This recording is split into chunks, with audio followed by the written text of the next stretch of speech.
Oh my goodness, what a time to be alive, everyone. Mike Singer and Tim Hyde live on a Wednesday night, talking some Notre Dame football. Tim, there was not really any exchanges that me and you needed to have before the show about what to talk about. It was all pretty obvious. We got coaching change. We have, five transfer portal entries in a matter of, just a couple of days. We have a really good lead on who Notre Dame's quarterback will be out of the portal, and we're going to talk some more portal stuff as well. So we're here to talk to you guys. What do you have for us? Let us know in the comments. I'll be reading them throughout the show. Drop your super chats. We'll talk about what you guys want to talk about, and we have obviously a pretty good idea for what some of those items are with the news this week. We definitely want to hear what you guys are thinking.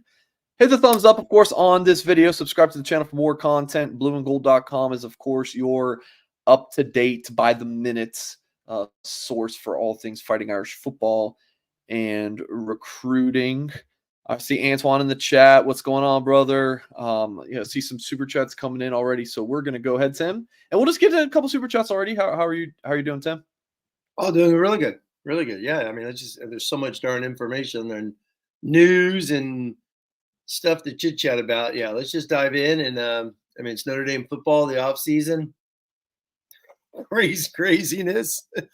I mean, it's like you said with Darren, I watched your little 8-minute clip you put out. Like, who gives what's the bowl game now, right? It's like, who's available?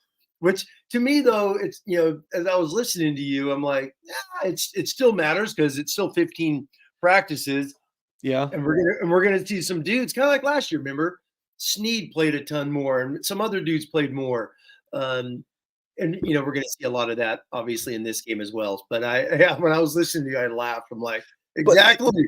Who's coaching in it, right? Yeah, I think it's still good for the young guys. And then, it's important for Freeman to get 10 wins because as long as he lives, people are going to be able to go find his Wikipedia page or whatever it ends up being. And 9 versus 10 wins, getting that double digits is really nice. So I think it's important to get to the 10 wins. But, I mean, usually this kind of thing happens in the off season. We are still in, you know what I'm saying? Like all of these transfer portal moves, this would usually happen after the season's over. But no, this time of year, it's like the off season with so much transactional stuff. It's just totally. Yeah, and heck, since we're just talking, I'll jump right off of that. That's why the national coaches convention, the coaches are rallying like crazy to fix this early signing period. They're like, it's meaningless now. So it's like, let's fix this darn thing. Please. Yeah, it's ridiculous. There's so much movement. You're telling kids to come sign with me, and coaches are going to be going all over the place. Coaches are getting fired earlier than ever. So why are we doing signing and before Christmas? And it's meaningless. Yeah. And the same with the portal. This year they shortened it, but it's still Crazyville. And you could do whatever you want. And there's talk about even making this thing a little bit different. But, at the same time, it kind of has to be right after the season because you got finals. That's the other thing. I mean, these kids are in class. I know we laugh at that half the time at other programs and whatnot, but they kind of need to figure out where the heck they're going to be by January 15th, 20th, right? When classes are back in session. So the portal time frame, the clock is interesting. But, yeah, it's madness. Coaches getting fired. The whole playoff now expanding, which is going to be even crazier, with programs relieving coaches and going from there. So yeah, it's all a whole work in progress for all these people to figure out trial by error really in the next couple of years. Lotus says maybe have to go to a daily show. Honestly, Lotus, I might have to. So much. I mean, I might have to do something where it's even, a solo nightly show, or just kind of recap what the hell's going on, give you guys an opportunity to chime in with what you are thinking. And if you're with us live, I posted up a poll in the YouTube chat if you would be happy with Riley Leonard, the Duke quarterback, as the transfer portal quarterback option. I was listening a little bit to to Andy Staples at On 3, and he was like, I think that Leonard could start at like 120 of 130 FBS programs. I was like, okay, that's pretty good praise. So we will talk about Leonard, but that's not where we're going to start. We're going to go through. We got 5 super chats already loaded, so really appreciate yours, and then we're going to talk about Chancy Stucky. Quentin says, Mike and Tim, thank you for all the work y'all do. Just started listening this year, and your coverage is equally thorough as it is entertaining. That is very much what we are going for, Quentin, and that is for super chat on the channel. We really appreciate it. And it's good to see another person with a beard around here because lately it's just been me. Jay Carr with the funny comment. He says, so when are people going to change their screen name to Leonard for Heisman and picture to Riley Leonard, changing that away from Sam Hartman right now? Yeah, there was a lot of that last year. Holy moly, there was a lot of that. Mendoza with his 3rd super chat on the channel. Thank you very much. He said, my goodness, here we go again, fellas. Hope you both are doing well. Never a dull moment, Tim. There is no off season. There's not.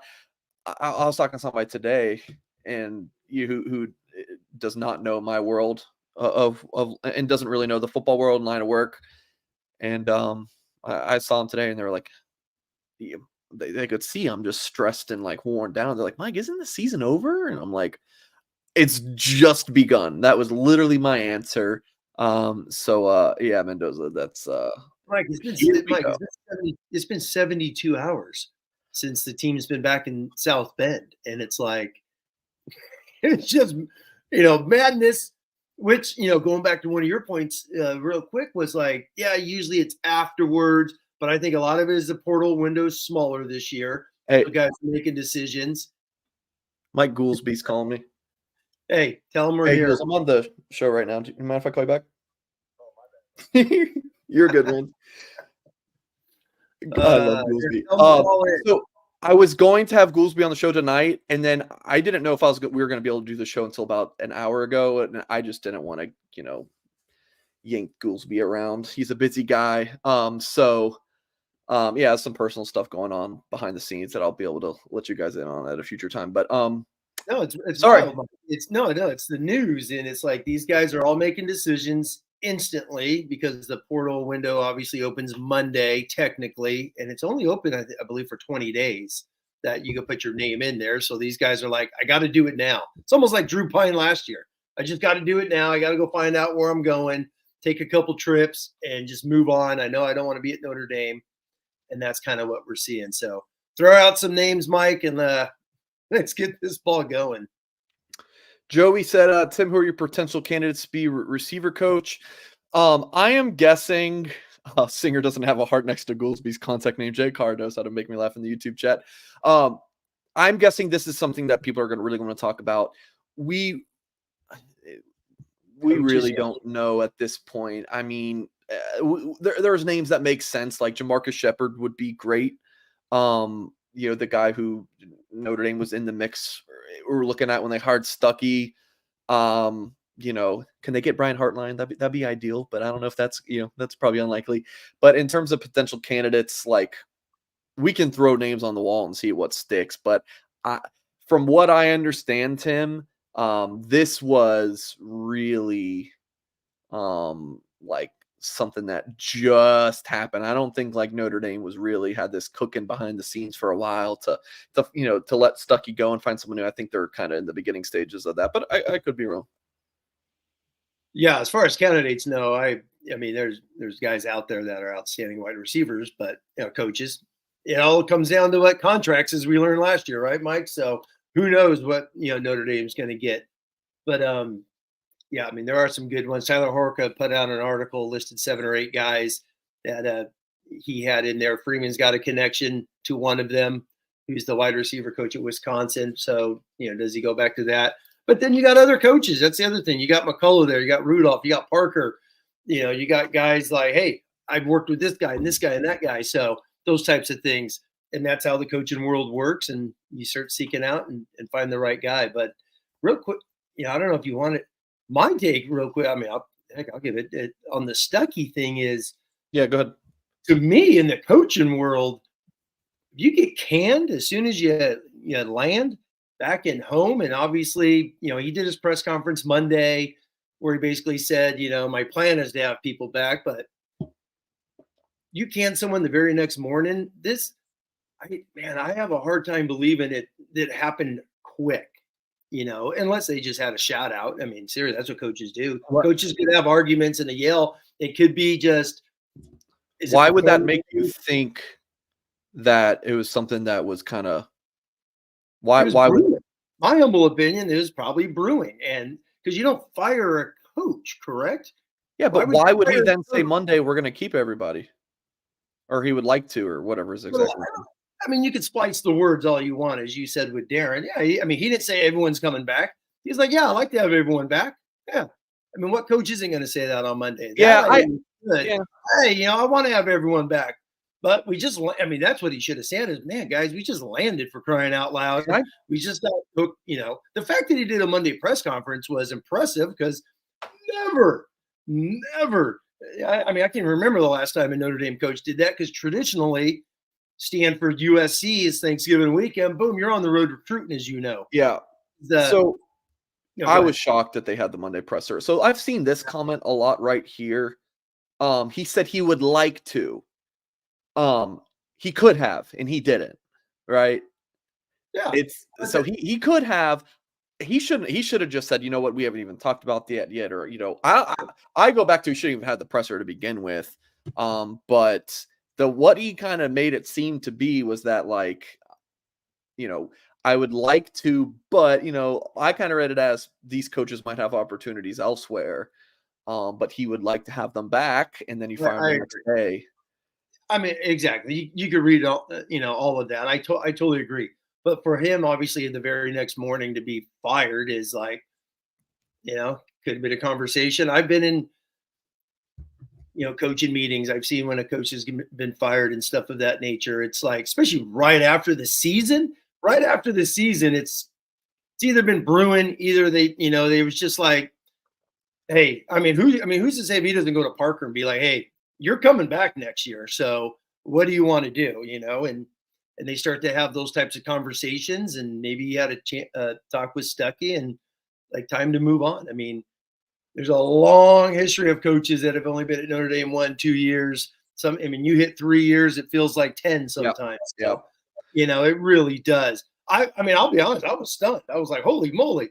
Then you start to all right, well, there's something brewing within the staff that and my whole take on this, for a coach to get fired this soon after this season and not wait, like you said, after the bowl signing day, make sure everything's in order.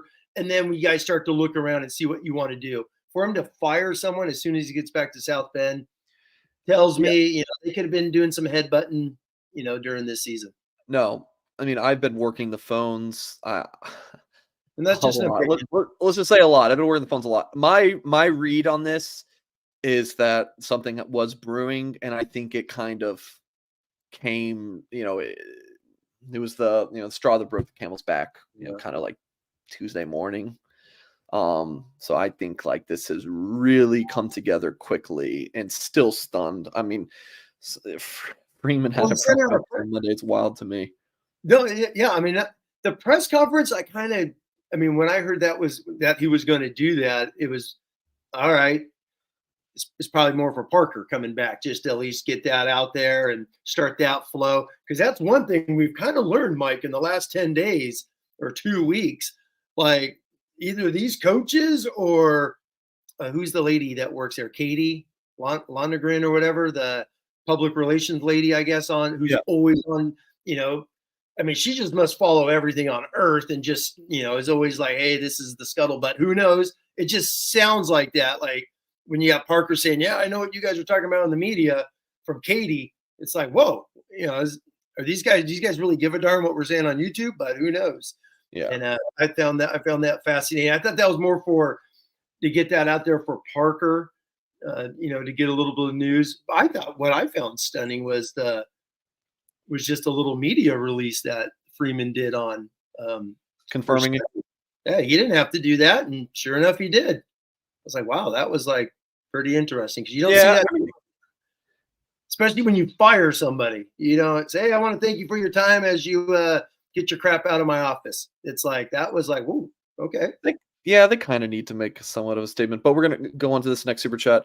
JW Wheels wants to know who would we have a better chance of landing from Ohio State, Heartline for receivers coach and OC help, or their strength and conditioning coach. I have no idea.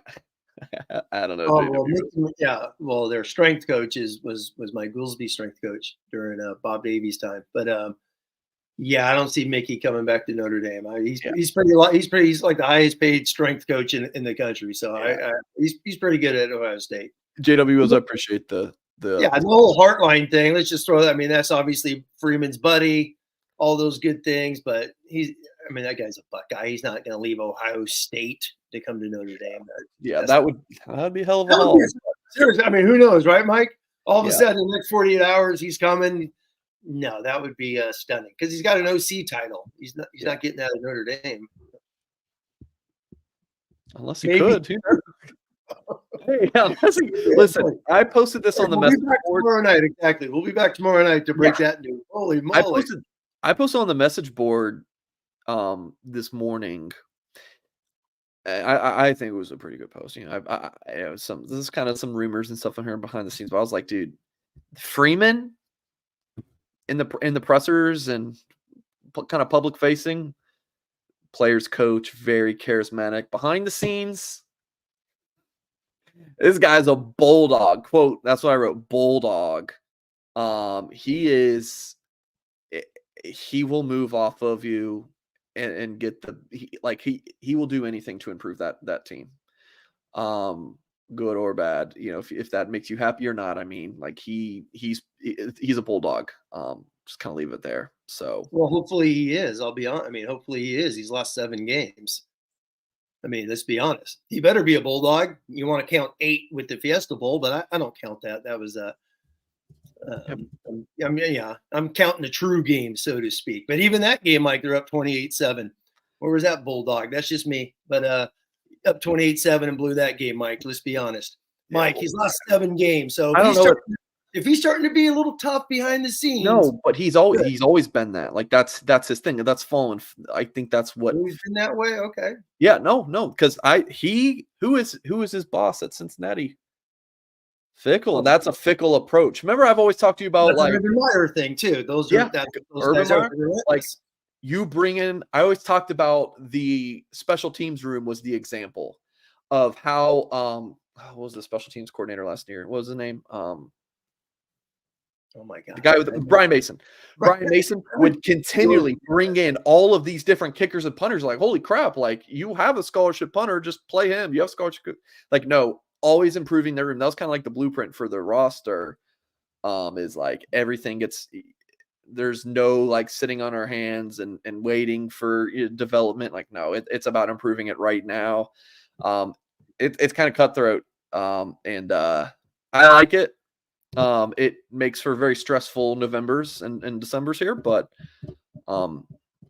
it's hella interesting. It's interesting, and then I mean, it's got to start paying off then, and I think that's the thing. Tons of Notre Dame fans are a little frustrated with, and I think I totally understand it. So when you read that, so yeah, I mean, he's going into year 3. It's going to be a biggie. I mean, there's just no ifs, ands, buts, all that. It's a biggie. The playoffs are expanded. Notre Dame's expected to be in there. It is going to be a huge, huge season for him. And I think that's just being honest, and can't go 9-3. And I think after 2 years, what have we seen other than kind of a 9-3? So there's got to be a big jump next year. Yeah.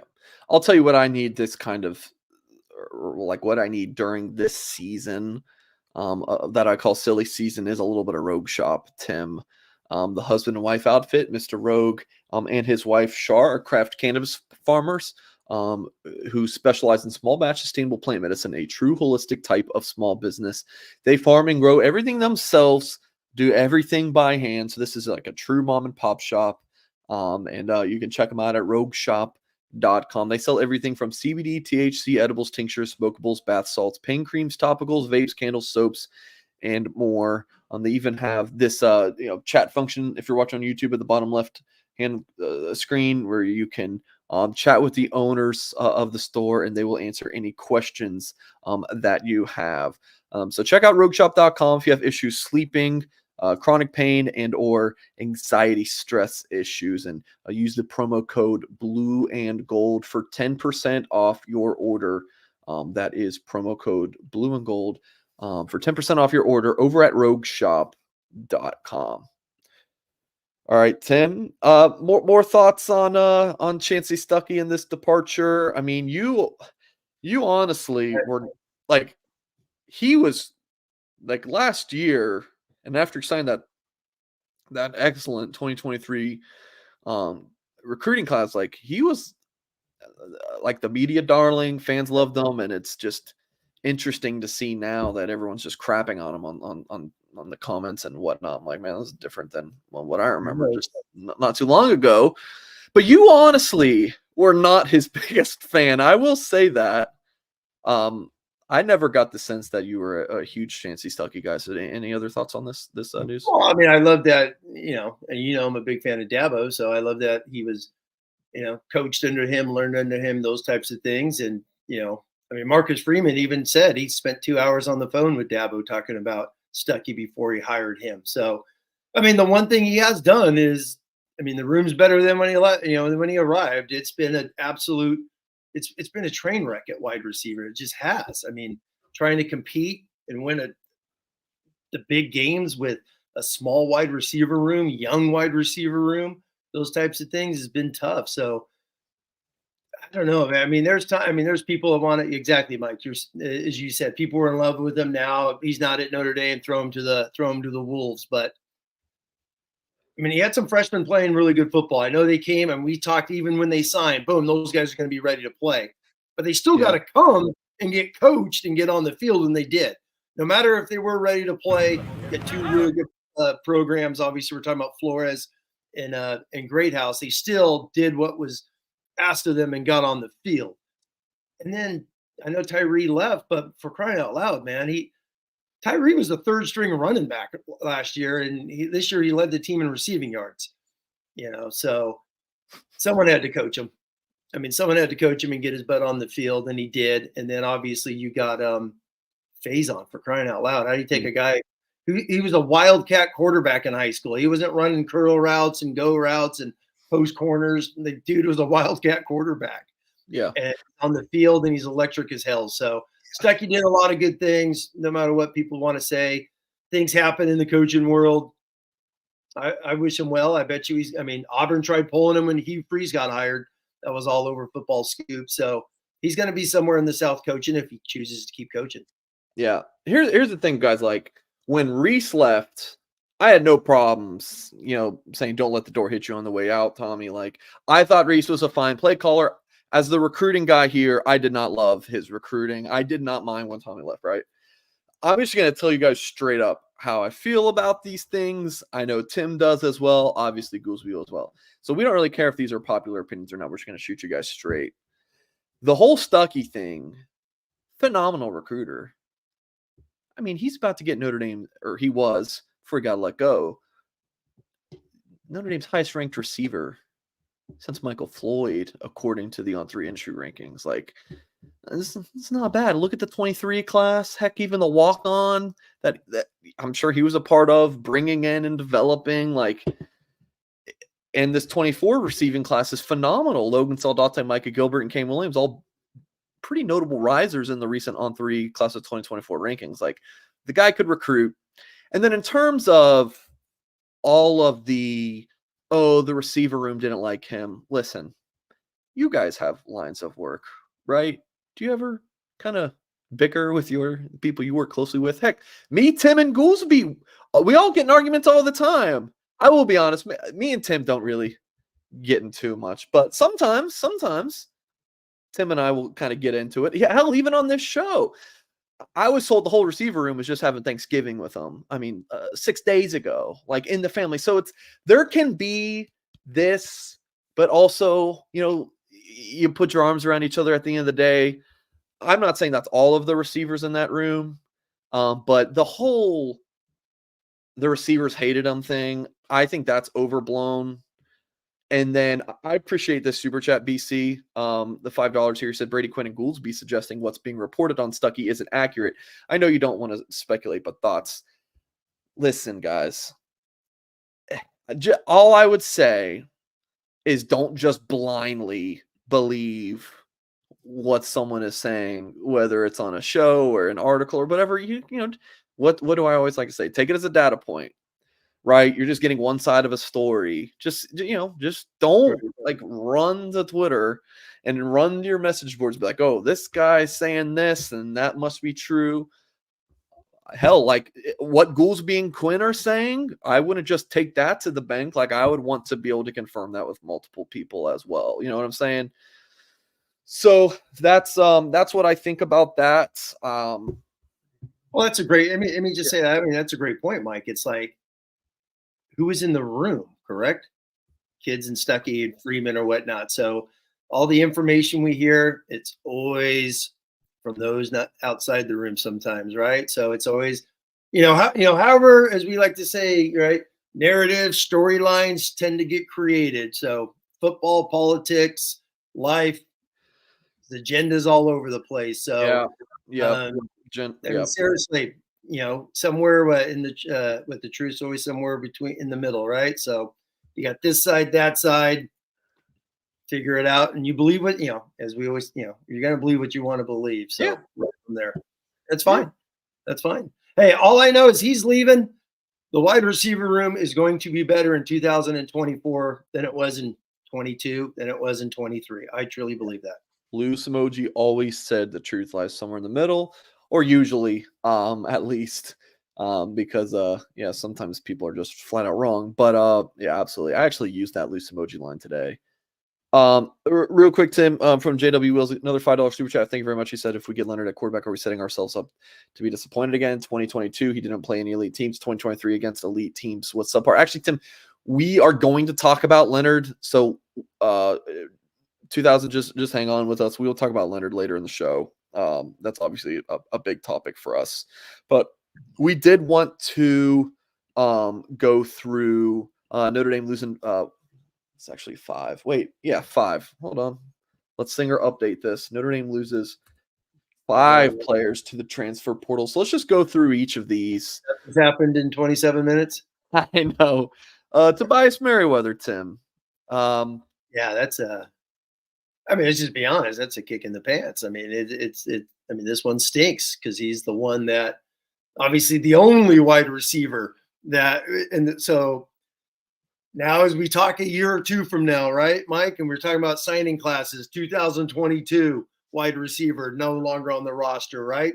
We've been talking about 2019, 2020, all these receiving classes, man. It is like I have no clue. It's just wild. So I know we're hyping up 23 and 24. Who knows what the hell is going to happen there down the road? But this one stinks because he is an athletic kid. I mean, his high school film, he showed it. He shows his length, his height. He shows amazing skill. Just either something didn't click, and is this part of the reason why Stucky was let go? Is the wide receiver room just not, the coaches and the players, or was just all of them? And Freeman's just like, boom, we just got to start fresh going into year 3. Who knows? But him not coming back, it hurts. I truly believe it does. I'm not saying it hurts like you're losing an All-American, but it's depth. I think that's one thing we constantly need to look at with wide receivers are the numbers. They are just still crazy low because you're going to have injuries. There's probably going to be another transfer. Who knows, right? Maybe someone's frustrated after spring football and leaves. We have no clue. So, me personally, I think Freeman better bring in 2. He needs to, because you cannot go into next season expecting freshmen to play, and I think that's where they're at again. They are. I mean, Thomas is going to be Thomas finally going to be a senior. It feels like he just started, but he's already a senior. Yeah. Colsey didn't play at all this year. He took a red shirt. So are these guys going to play as a 4th-year senior at Notre Dame, graduate, and move on? Who cares? Can you get us one more year? The freshmen, fingers crossed, all 4 stay, correct? They're all recruited by Stucky. couple of them were Texas guys, so who knows what's going to happen there. But it's numbers. That's the first thing I look at is just a numbers game. And him being a sophomore, Chris Tyree. I mean, you can go and throw him up.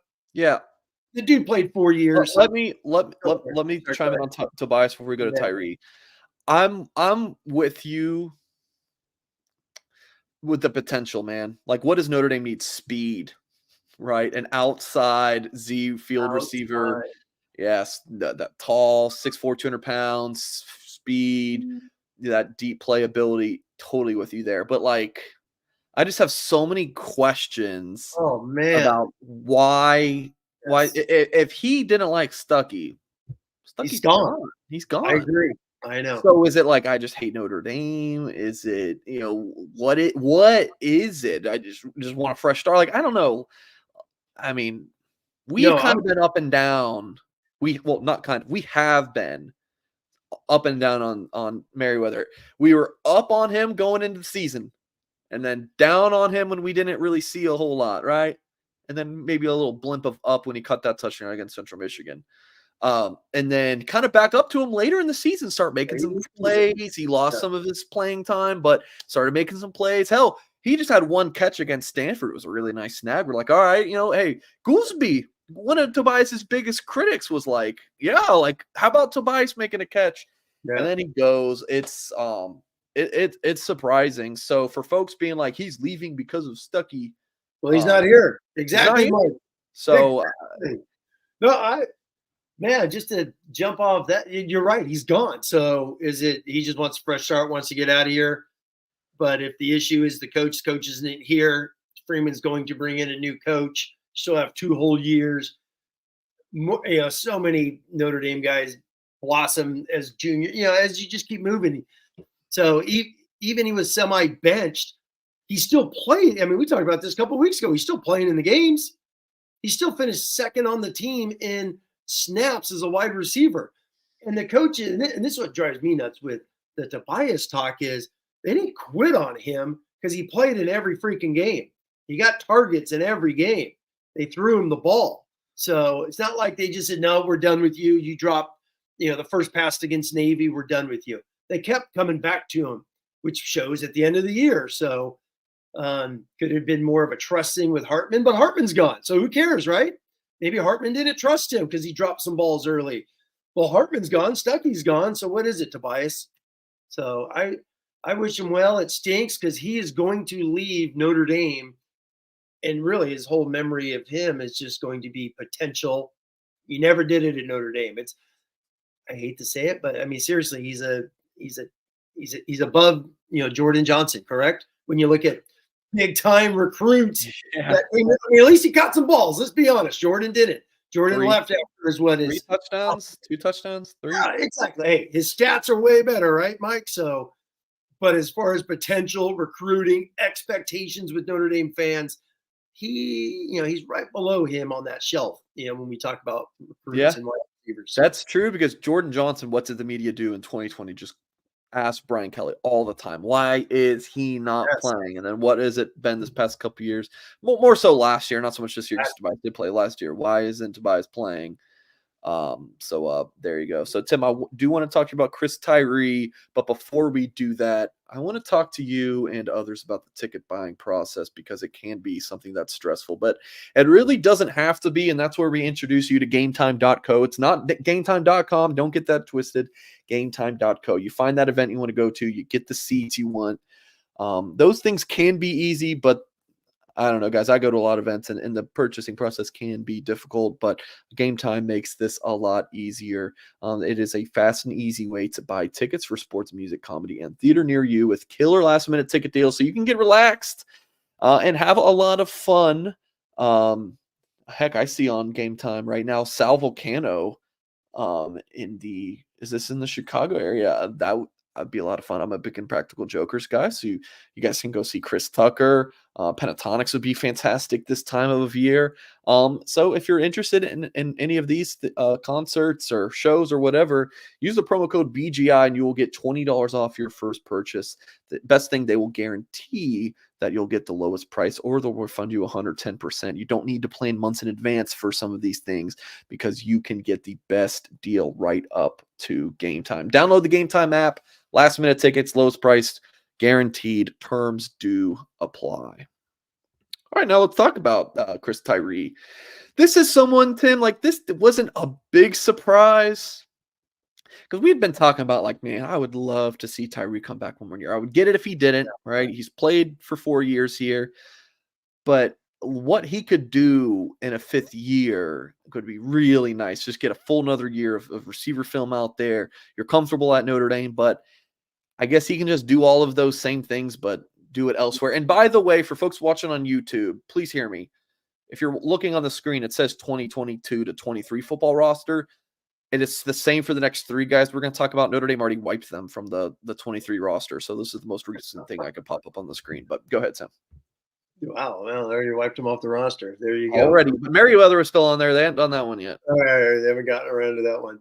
No, I mean, with Tyree, I mean, number one, he's Notre Dame graduate, so he did it. I look at it like that. That's always my take. Hey, he came to Notre Dame, got his degree, played 4 years. He's playing next year. Next year's his COVID year. I mean, it's an extra bonus year. So it's not like he has true eligibility left. That's the way I look at it. Does it stink? Once again, a wide receiver, numbers. Sure, you could say, well, they got Greathouse, Faison. Yeah, I get all that stuff. He's still a dynamic guy. What if Greathouse misses 5 more games next year with a sore, tight hammy? Who's the next guy, right? It's who knows. So I look at it as numbers. It stinks because he did some really good things, man. We talked, I remember a month ago, we brought him up and I started talking about how every game he has a 20-yard catch somewhere. And you started looking at it and you're like, holy moly, you're right. It's like there's always a chunk play here or there for him. And he did some really good things this year. He was just one I'd never understood why he's not playing more with the speed he has. And just I mean, even if he's running vertical and you don't throw him the ball, someone's got to cover his ass. So they just didn't do that a lot this year. That was frustrating. I wish him well. And he's going to go play somewhere, and I'm sure he'll get a shot in the league, even if it's just a return guy. Heck, he may be a heck of a third down, scat back, running back type guy in the NFL. There's a million of, short little running backs that play a long time in the NFL, and he's got great hands and wheels. I bet he will. Yeah. Yeah, I would love to see him come back from a selfish standpoint. Maybe not even selfish, more just like thinking about him specifically and just like wanting the career arc of – it was always like, man, next year Tyree's going to be the guy running back. Next year's the year because he came in, he picked Notre Dame over Alabama and Oklahoma. He was the jewel of the 2020 recruiting class, right up there with Jordan Johnson and Michael Mayer. Like that was the trio. That was the 3 we put on our Blue and Gold recruiting magazine that year. Like that was a hyped up trio. Mayer obviously met the expectations. Jordan Johnson obviously didn't. Mike didn't have a catch. So you have 3 on the cover, right? What did Lou Emoji always said? A third make it. The 1/3 rule. There's your 1/3. I'm telling you, man. 1/3, Mike. The rule works in everything. So there's your 1/3 right there. Lou Emoji always used to talk about every signing class, a third are going to make it. A third are going to make it to Notre Dame. They're going to start, get a shot at the NFL. The next third is going to be good, solid players, role players. Get on the field, be productive, Chris Tyree. And then your next third, man, they're never going to play a snap at Notre Dame. They're just not.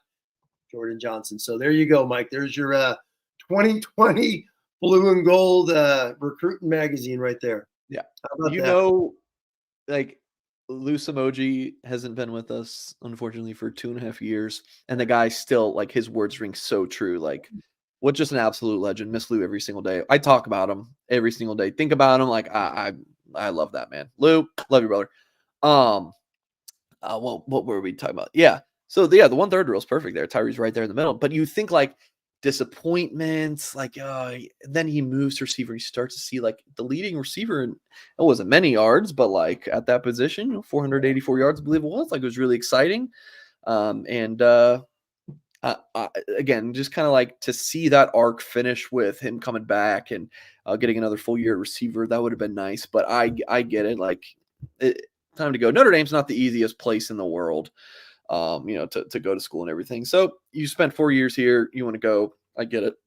Which is kind of where I am with Zeke Correll, servant, more than a servant, really. I mean, he's been starting football games for Notre Dame since 2020. He's been a really good player. He's played multiple positions for Notre Dame. But Ashton Craig's emergence, like, I think the Irish are good here. Thank you very much, Mr. Correll. Yeah. But we're going to, go with the guys we got. No, I mean, there's a guy who started games when Patterson got hurt in 2020. He started against Alabama, played his butt off against Alabama. So obviously the next year, 2021, he's asked to move to guard. Boom, plays it. Injury, and then got he just couldn't handle left guard. That made the switch. That's when the alt Kristofic took over the left side. Played his butt off last year and this year. I remember when the captains came out, I was a little bummed. I thought Zeke should have been a captain. I thought his story at Notre Dame, everything he's been through and he's done. He's been an unbelievable teammate to guys. So I wish him well. I mean, I thought he did a lot of good things. His Ashton Craig is, I'm telling you, man, I literally have spent hours watching him. Right before I had to cancel my my Stanford, the little FUBU thing. I did that in time, Mike. 26 minutes, I got an email. I checked it. I was like, holy crap, I better cancel this. But I broke down Ashton Craig's last 2 games. Notre Dame is going to have a dude at center for the next few years. Big physical presence inside. So congrats to Zeke. Go have a great last year. 5 years at Notre Dame. This is what kills me. It's like, him expecting him to come back for a 6th year, no issues. Who wants to be 6 years with someone at some place, right? That's a long. I mean, Sam Hartman didn't do it, right? He didn't want to be 6 years in one spot, so it's a tough gig. So I wish him well. Yep, Aiden kind of not much of a surprise here again, folks. This is the last year's roster. That's why it has outdated information. But Notre Dame already wiped them from the current roster. So Aiden kind of spent 4 years at the program. He was a part of the 2020 class. Got his degree. Going to go elsewhere. He was not really much of a factor this year. What, third string at his position? So goal line package, did it. Those types of things. But the same thing with him. Backup, but he got his degree. He's going to have a nice little life ahead of him. He'll be fine. We'll be reading about him in 15 years. Owning something. That's what so many of these guys do. So you have to think that if Nana Safa-Mensah, so this is what interesting. Early in the year, he and JJB were like, it was like 1A, 1B. Yes. Nana even started once. Like, he came out first. So for me, my read on this is if he's going to the portal, it's because Notre Dame doesn't see him as the number 1 strong side end next year. It's like, all right, if you want to go play more, you're gonna have to do it elsewhere. That's my read on it. It's like, who do you think is the number 1 strong side end this year? Exactly. Who is it? I have no clue. So it's like, is that going? I mean, let's be honest. It's got to be the number 1 spot. I mean, we're not talking quarterback. Quarterback's its own world, as we've learned. But positional player, strong side DN's got to be number 1 on Freeman's wish list to go get a dude to man that edge out there. So I think you're right. I mean, he had an unbelievable. His last game was unbelievable against Stanford. So he makes plays. He's out there active as can be. But when I saw this, it's the same thing as Zeke. Dude, you played 5 years at Notre Dame. It's like, thank you. You made a bunch of amazing plays. You busted your butt. Probably has a master's now after a year. What, who knows? It's like, congrats. Go enjoy your last year of playing college football somewhere. I was bummed because I think he makes a lot of plays. I think he really fights his butt off. I think he's a guy you're going to get 25 snaps out of him every game. But the other side, Mike, to go off of what you're saying is, are there some of those young guys just ready to be like, after a year of in camp on the scout team, do they see Vernon? Do they see Tyson Ford? Do they see, Traore? Where's he going to fit? Traore might be it. Yeah, some of these guys, it's like, no, you're going to be our strong side end. And I don't know, is Bryce Young, if he's an early enrollee, I don't know if he is he? I think so. Yeah. Okay. I don't want to ask you a question like if it's a movie, just so you can deny, right? So I'm pretty sure. I mean, so many of those things are twists and turns. I don't have those memorized either, but Young obviously is going to be a guy they're going to just give him a million reps as soon as he shows up to see if they could get his length and athleticism on the field. So I wish Nana well.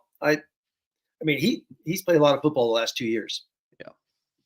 The YouTube chat is already saying Angeli. They're telling me Angeli's going to bounce. All right. Just if he doesn't, just go to Rutgers or Michigan if State. Angeli does not leave by Texas A&M, just DM me, be like, hey, Singer, you were right, bro. Well, let's just jump in. Do that.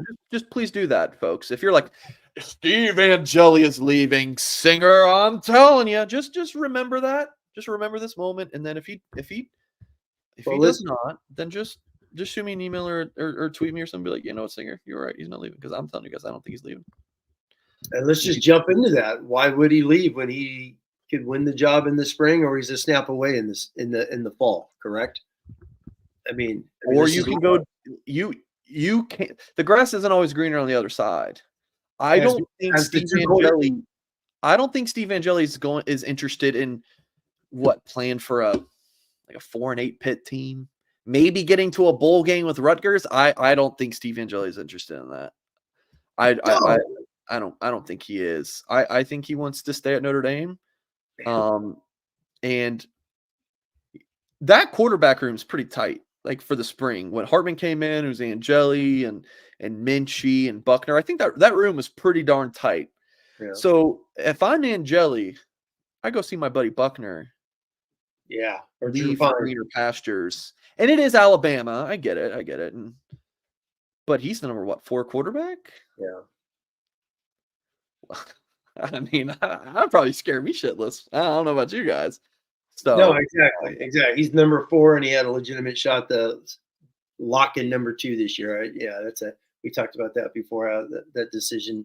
But hey, he went and gambled on himself, and life happens there. But, yeah. But you're right. At the end of the day, listen, these guys. I mean,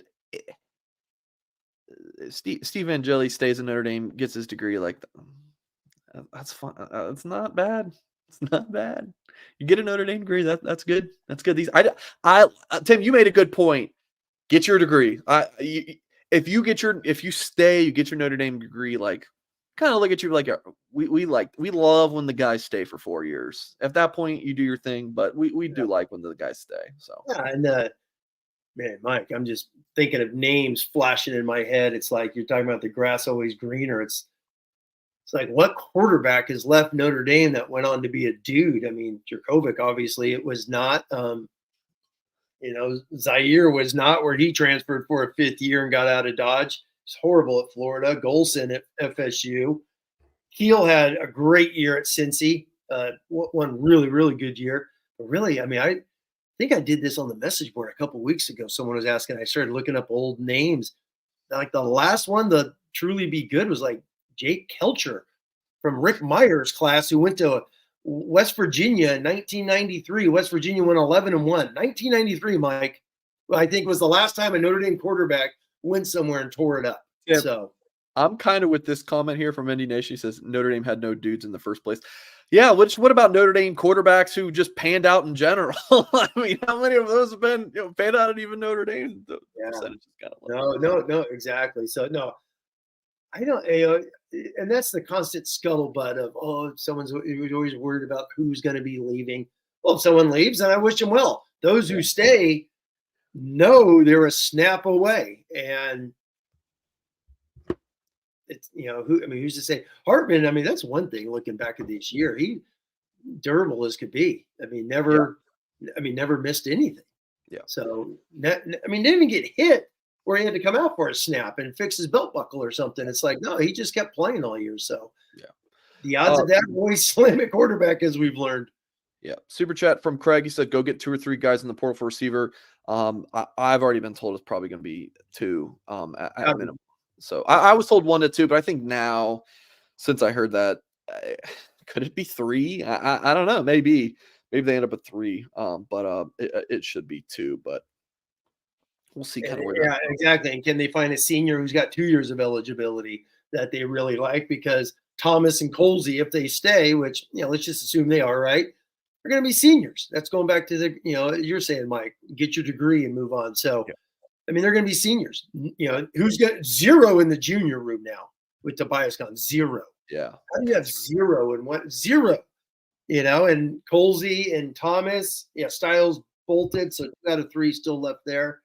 And then the freshman class, can they keep together? And then the freshman meaning Greathouse and those guys. And then you got Cam Williams in there. Man, one of those dudes has to be a dude between Gilbert, Williams, and Soldate. So, yeah, especially like being able to contribute right away. I have a little bit of a surprise for you guys, but first we're going to hear from a sponsor that we definitely need to talk about, and that is Irish Realty, folks. Check out their website. It's www.irishrealty.net/walk2nd with hyphens between, walk-2-ND. It is your ticket to experiencing Notre Dame all year long. It's a great time. Really all year long, all year round. You got, sports at Notre Dame, new era of men's basketball. You got that top 10 ranked women's basketball program. You got the hockey team, baseball, NCAA championship lacrosse team. There's always something going on in South Bend and specifically at Notre Dame. And Irish Realty is your market leader, whether you're looking for a condo, townhouse, or a second home in Notre Dame country. Check out the affordable Eddy Square townhomes, 3-story units starting in the mid 300s, Brennan's View luxury condos near Eddy Square, or the Echo Villas, 4 and 5 bedroom upscale retreats. They also have a new home community just north of campus. So folks, whether it's for pure enjoyment or an investment property, Irish Realty has you covered in the Notre Dame market. The last time I was in South Bend, I was driving by and I saw Irish Realty signs up all over the place. This really is your market leader. So if you are interested in getting into real estate in the 574, give them a call, 574-360-2569, and check out irishrealty.net for more. So, about that surprise, let's just bring in Mike Goolsby, who I was just talking on the phone with a little bit ago. I wasn't even sure if we were able to do this show, as I mentioned earlier, due to a personal matter. So I didn't want to promise to get you on here, Ghouls, and then have to cancel on you. I know you're a very busy man, but then I texted Goolsby. I was like, bro, you want to hop on? He's like, let's do it. So, Goolsby, how you doing, friend? I'm good, man. I'm just Tim. Hold on. Did you just leave Camp Randall or? Oh, the Wisconsin colors. Yeah, you got the flannel on. I didn't know if you're up there jumping around. You remember when Singer was out in Colorado on that vacation and he had like the hat on? Remember that? Yes. So I just bought an acreage out here, so it's like, Tim, I got to start dressing the part. But no, to your point, I've been moving the last 2 days. Like I'm physically moving into a new home, and then this all spouts off. So it's just like, there's always something going on. So I was like, you can't miss an opportunity. So I just filmed a couple like Patreon things, kind of really trying to unpack some things that I've heard in regards to a lot of different. There's just so I don't even. What have you guys been talking about? We talked Stucky out. We just talked about the 5 guys, and our next topic was Riley Leonard. Do you want to hop in on this, Mike? Your thoughts on this? Notre Dame. He hasn't like committed to Notre Dame yet, but it does seem like Notre Dame's the favorite. Here's the report from On3's Pete Nakos. Notre Dame and Auburn will be destinations to watch for Riley Leonard. The Fighting Irish went out of quarterback. Playing in the SEC is attractive to him. An official timeline has not been set by Leonard's camp, but he's expected to take official visits. So we'll see what happens, but it's from this report, it looks as if it's not like a done deal that he ends up anywhere in the super near future. So we'll see. But Ghouls, do you have any thoughts on this initially? I have questions before I have thoughts. Okay. So the portal officially, like December 4th is when the thing opens wide up, right? Yeah. Yes. So is that when correspondence can be had? So 2 things. If you guys can correct me if I'm wrong in the chat, but if you're a graduate guy, you can enter whenever. Yes. So right? Is he a graduate? He is not. But if your coach leaves, you can enter you have a 30-day. That's what it was. You're right. That's what it was. So he is not a graduate, but his coach did leave. So he could be talking to Auburn, Notre Dame, whomever currently. Yeah. Yes. Okay. Well, based off of that, I firmly believe he's your next transfer quarterback. So it's like, well, we can't say it. I'll say it. I think he's your next. Oh, no, I think so. Yeah. Yep. So then it's like the question is, Tim, what does everybody think about him as a player, prospect, et cetera, right? Yeah, and I'll be honest, I haven't sat there and dived into him. I do remember, obviously, we saw him this year against Notre Dame. He's a hell of an athlete. That is like jumps out on film. But I remember, when Hartman was coming, I went and rewatched their the Wake Duke battle. How about that, Mike? You want to talk about Clash of the Titans? Wake and Duke in football. ACC, baby. Yeah. Game 12, by the way. Game 12. So you got SC Notre Dame, and then you got Duke and Wake down here on ESPN Ocho. So I went and watched that on YouTube last year. And it was actually a duel. It was like 35-32 or something. I think the final score is 38-35. Riley Leonard takes them like 80 yards, marches down, scores the game-winning touchdown with 2 minutes to go. Hartman gets the ball back, and he throws the game-ending interception, Goolsby. So I just wanted you to know that. With all that experience? Mike, it was only a fifth year, though. It was not a sixth. It was only his fifth year. But anyway, that game, he has almost 400 yards against Wake. I know it's Wake. I know it's Wake. That Wake team was a lot better than this one. So there's definitely that. But I just saw him, obviously all the NFL talk about him and all that because he's freaking – he's big.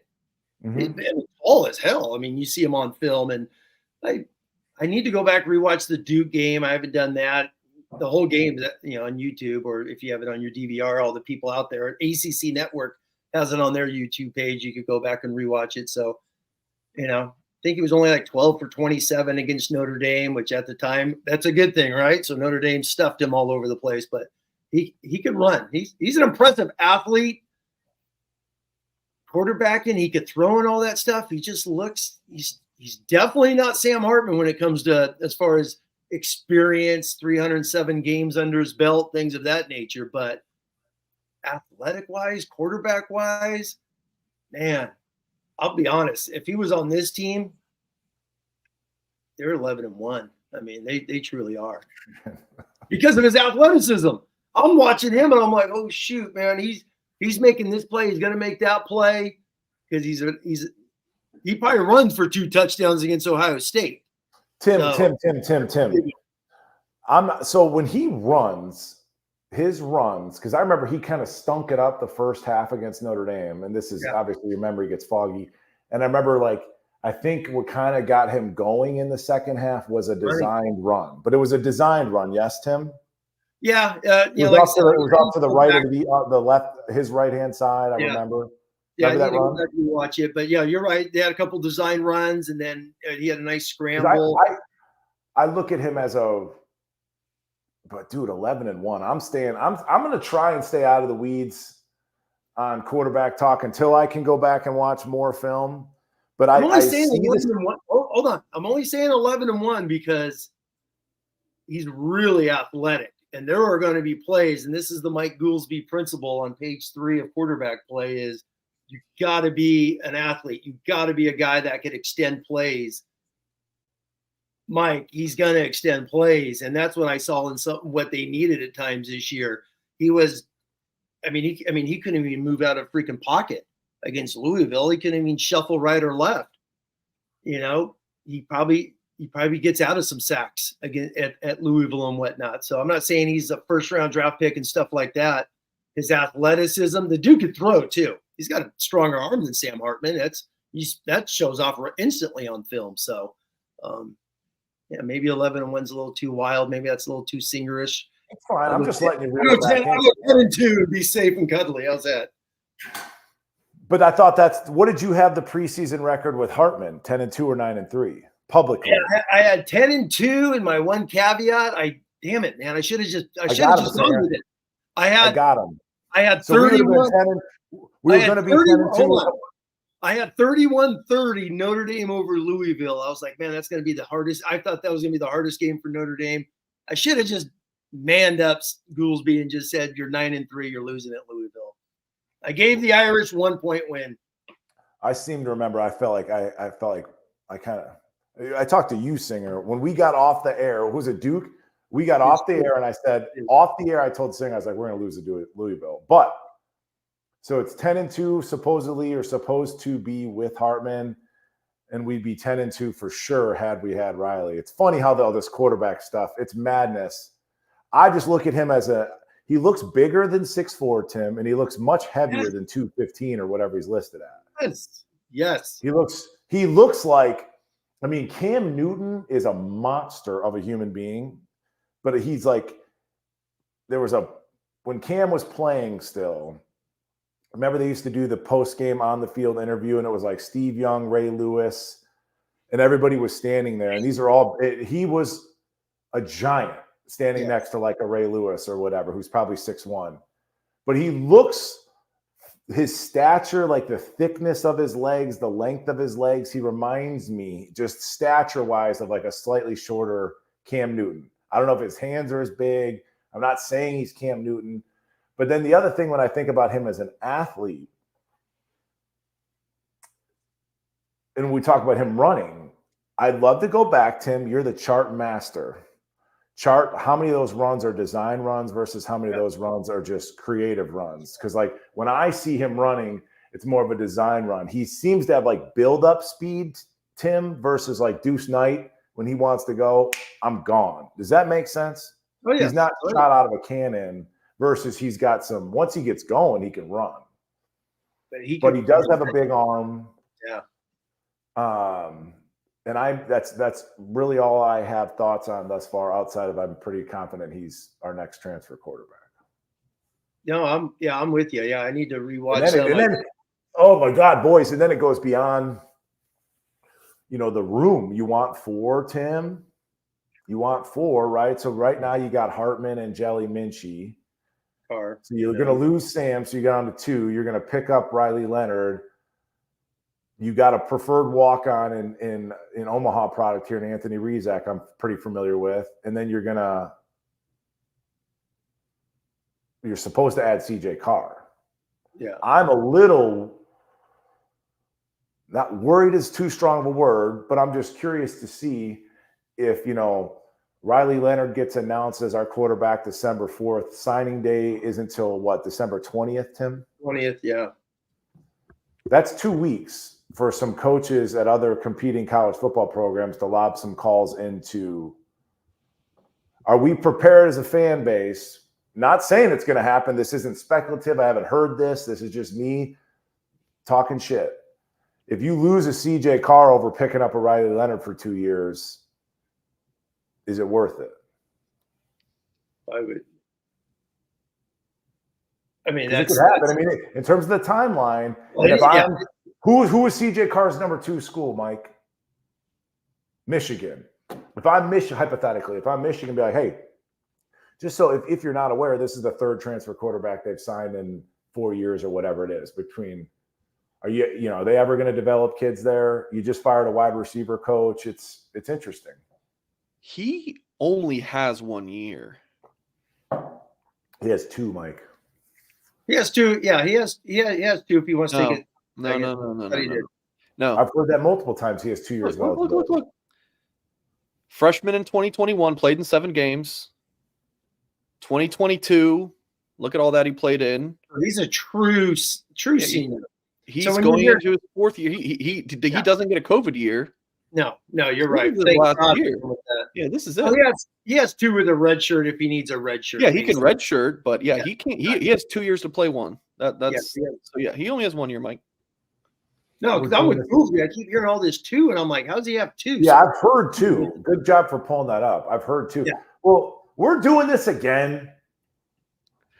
Well, all right, Goolsby, you've been calling this since January, right? That's what you guys have been saying. Hey, we're going to do it again next year. Yeah, but I mean, when you knew, So I mean, but it's the reality of it. Like, oh God, we're doing this 1 year thing again. Go ahead, Mike. I want to talk to Goolsby because as much as we like Goolsby's takes, we also love the drama of this behind the scenes, right, Goolsby? So I'm sure you're sitting here thinking to yourself, like, where do I want to go with? Like, what's my stance on this? And like you said, you want to watch more film.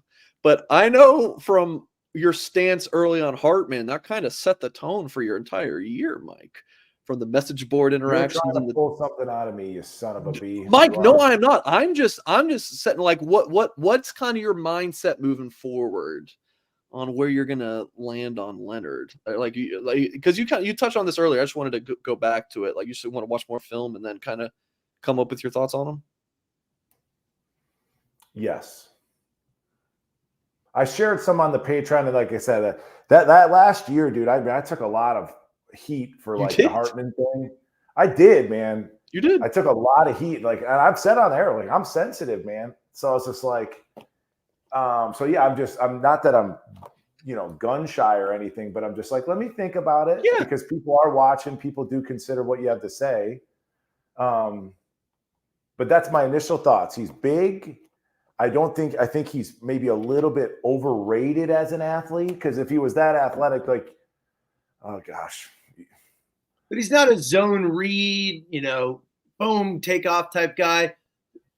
The dude, when I say he could run, I'm not, he's not Eric Crouch. I was thinking of you in the Nebraska game, and it's like, he's not a zone read type guy or whatnot.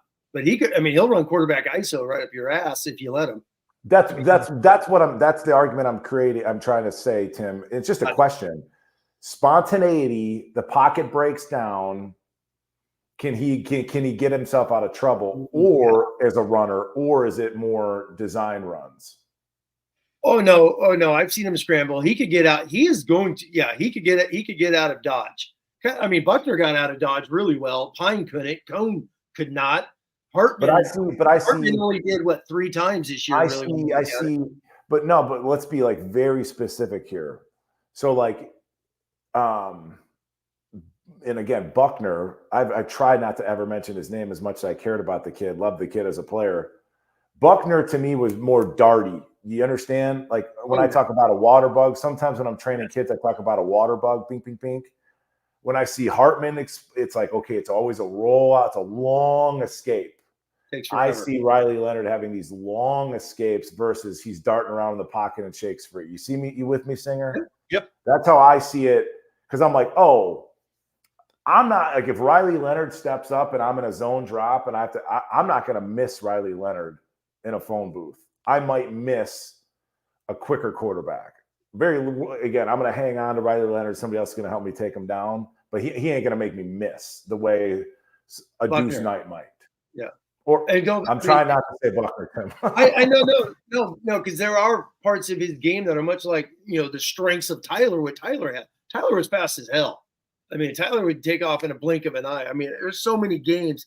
I know I texted you, like, Ohio State, if Bauman just barely even touches one human, Buckner goes on an 80-yard touchdown run against Ohio State. There are so many times he was a fingernail away from going, because he's fast as could be. Buckner would be an unbelievable. Can we talk about another? Can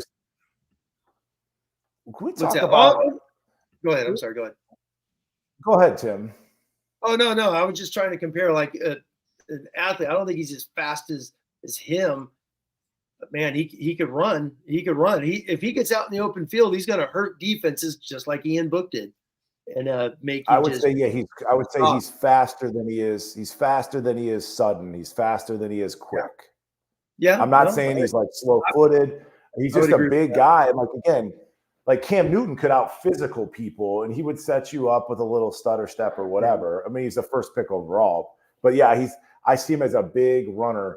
But then I said, like, again, I'm mentioning the CJ Carr thing, and it's, again, there's no speculation. It's just I don't know anything about the CJ Carr thing, but like the December 4th versus December 20th.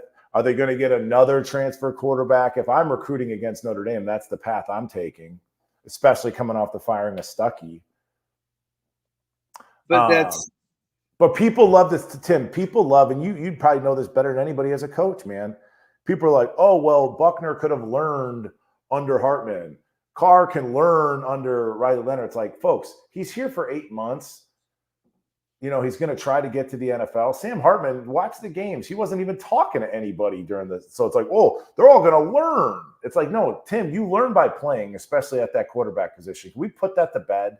You develop as a quarterback by playing, or do you disagree? I'm a huge believer in playing time matters. Yes, without a doubt. Yeah. There are dudes specifically. I said, you're playing this year. I don't care if you suck. You're going to play, and you're going to be a dude. I had a kid sign at Washington State. One of my last years. Same thing. We forced him to play. You're playing as a sophomore. Dad's like, well, I don't know. I was like, I don't care. Your son could get beat up all year. He's going to get a scholarship. Sure enough. Starts as a sophomore, got his feet wet. Dude was all city 2 years in a row and signed with Washington State. So yeah, I've had that firsthand with kids. Like we've done that. But real quick on the quarterback room, that is going to be without a doubt a recruiting pitch. I'm sure teams are going to attack Deuce Knight. Teams are going to attack. Singer's reporting on 2026 kids every 3 days. It's like that is going to be the pitch until Notre Dame plays one of their own, without a doubt. But I don't think Notre Dame's going to play one of their own until one of their own is ready to be that dude. You know what I mean? Like, I don't know if he felt comfortable. This is just going back to obviously the whole thing last year. Is he comfortable he wasn't comfortable. I'm talking Freeman now with Buckner and Drew. We gotta get away from the Buckner thing, but I'm just talking. But this all matters. All of this matters. All of this rolls into what Freeman's doing. I think the quarterback room is going to be way better in 2024 than it is in 2023. It just is. Because now you got an extra year for Angeli.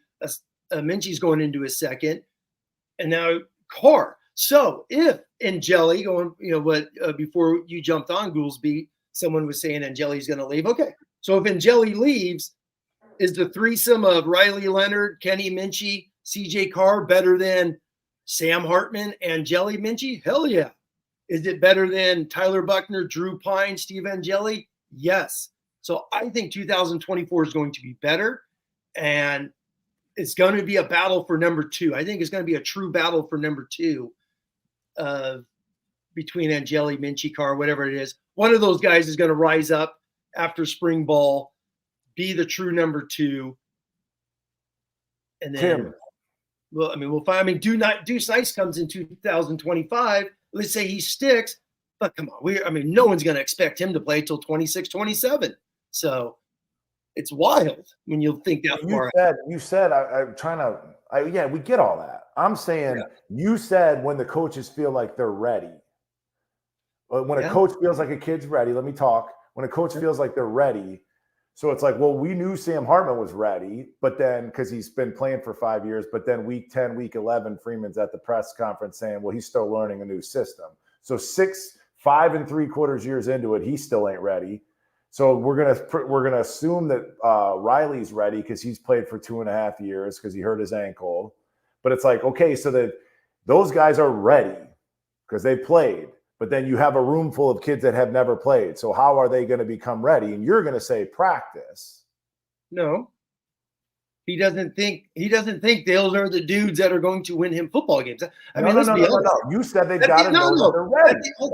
At the end of the day, he's bringing in a player that he feels is better than what he has. That's why you bring in a transfer.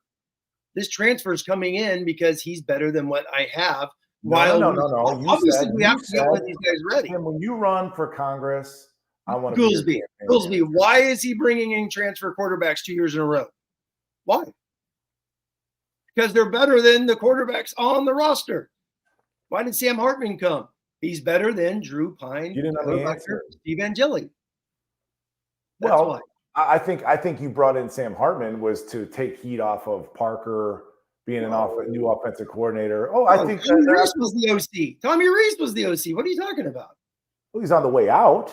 No, he wasn't. It happened like 3 days later. So was Hartman a Reese guy or was Hartman a Marcus Freeman guy? I have no what? Obviously Marcus Freeman wanted him. At the end of the day, we can say whatever we want. Who the hell's the head coach? I just sit there and I go back to when do they? How do you know as a coach, as an offensive coordinator, as a head coach, how do you know when a given quarterback is ready? Now, I agree with you. You could say they're better. Generally speaking, they're better. They're more talented, etc.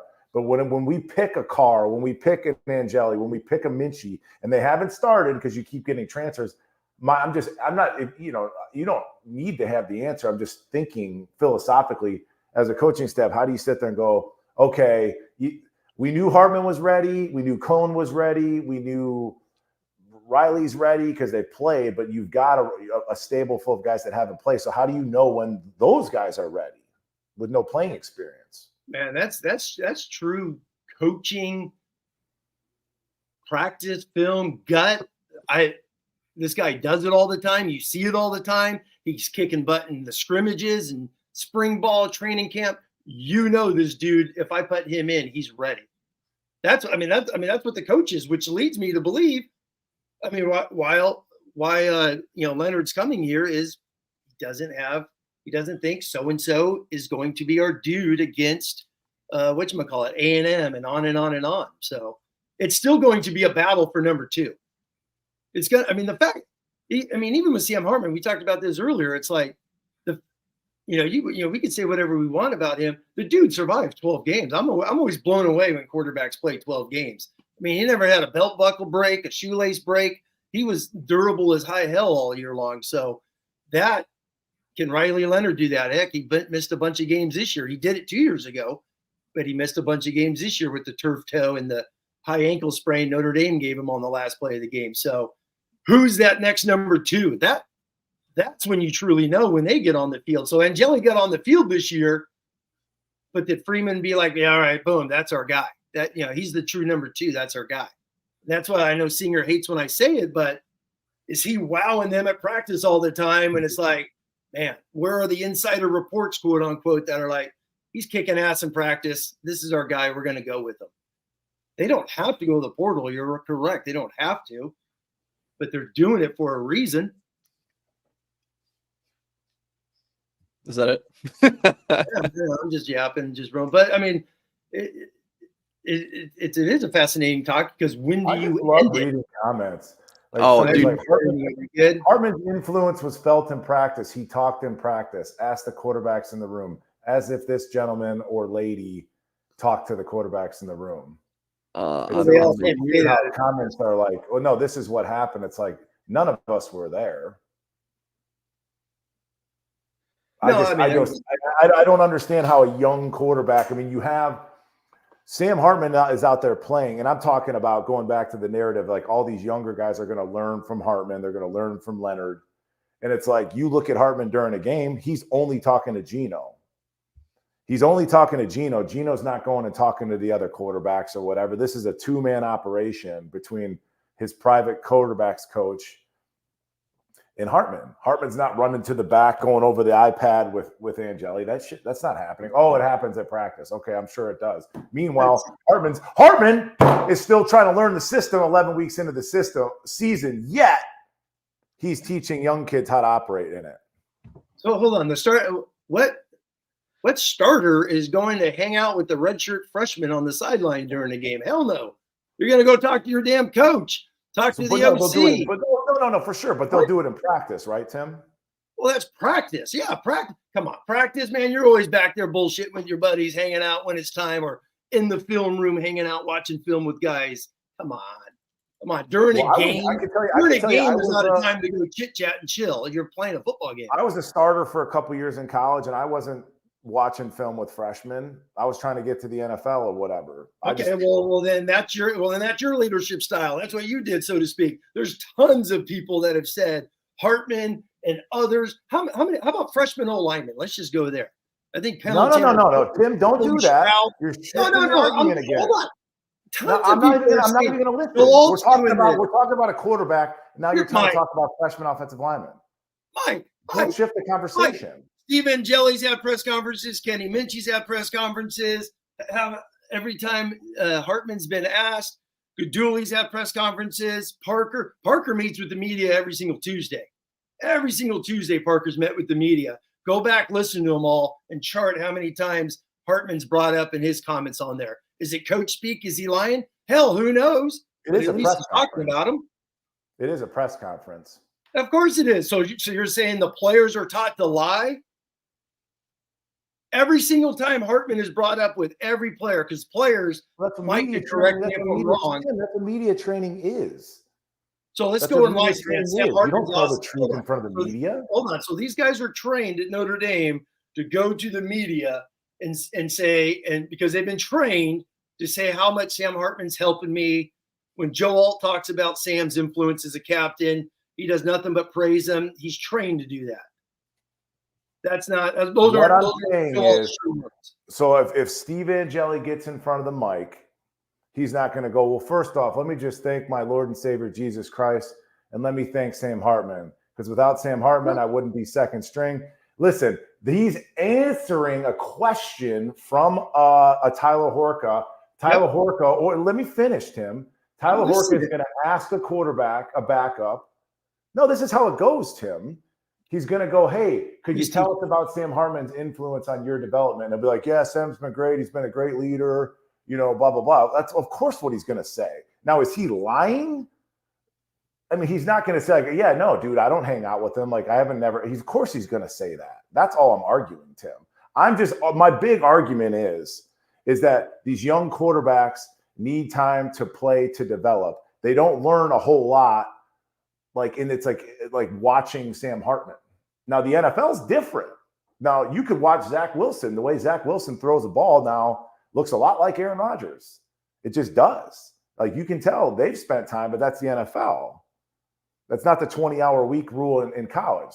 So Sam is week 11 into the season. Week 10, Freeman's like, well, he's still learning a new system. Yet, that same guy that's still learning is teaching Angeli. It doesn't compute. He's learning, okay, but it doesn't matter. He's still the better quarterback, so he's playing. Who cares if he's learning a new system? He is the better quarterback. Why does J.D. Bertrand start over Drake Bowen? He's the better linebacker, Mike. Why didn't you start till you were a junior? Because guys were ahead of you. That's what happens, correct? Tim's taking a shot. Tim's taking a shot, everybody. I'm not taking a shot. I'm being honest. I'm talking. I mean, you're telling me how it works. Okay. Well, isn't that how it works? Let me ask you this. Why doesn't Preston Zinter get in if it's all about playing time? Why doesn't he get in during scrub time over Bowen? Because Bowen's better. So Bowen's getting all the reps at Mike during the scrub time. Right? I mean, come on. The better guys play. Isn't that how football works? No, that's what we're saying. Mike, I coached for a long time. There's no damn coach in America who's playing anybody who can't go out there. I'm not arguing who's better. Again, just to keep bringing it back to the argument. What is the argument? The argument is I'm saying is you get better by playing. Yes. The argument, the pro, Tim, you got to let somebody else talk. Yeah. The pro to bringing in a Hartman was like, oh, well, Angeli, Buckner, all these younger guys can develop underneath him. They can watch him. And I'm saying he's here for 8-9 months. He ain't spending time with those young kids. I'm just saying that's not the case. So it's like, well, let's bring in Riley Leonard and they can watch him. The young kids can watch him play. I'm telling you, Riley Leonard's going to be making money and he's going to be trying to increase his draft stock. The development from an Angeli, a Carr, a Minchie is going to come through playing, not through watching a guy. That's all I'm trying to say. Yeah. And Angeli was the number 2 and got in 5-6 games this year. So why isn't he the number 1 quarterback next year? That's a decision. Somebody else is better. And then that's the next question. Yeah, again, there's no argument that a transfer quarterback that's done it for 2-3 years, 4 years, 5 years, hell, 6 years isn't going to be better than a young kid. No doubt. But you can say that 2024, you could say it 2025, you could say it into perpetuity, Tim. But just because you have 6 years doesn't mean you're automatically better. If there was a better dude on that Notre Dame, you literally just talked in a complete circle. You literally just if why did Sam Hartman come to Notre Dame? Answer the question. Why? Is that to make money and to build his brand? Okay. Let me ask it this way. Hold on. Why did Marcus Freeman, the head football coach at the University of Notre Dame, after his first year, bring in a transfer quarterback? Why? Because someone can make money? I already answered this early in the show. I think he knew he had an inexperienced offensive coordinator. He's inexperienced as a head coach. Tommy Reese was the offensive coordinator. Huh? When all these conversations took place last year, or in December, Mike Goolsby, Tommy Reese was the offensive coordinator. So, but he was on the way out. You like I said, was that not the case? Was he not on the way out? how was he on the way out? Reports came in before Hartman's bowl game.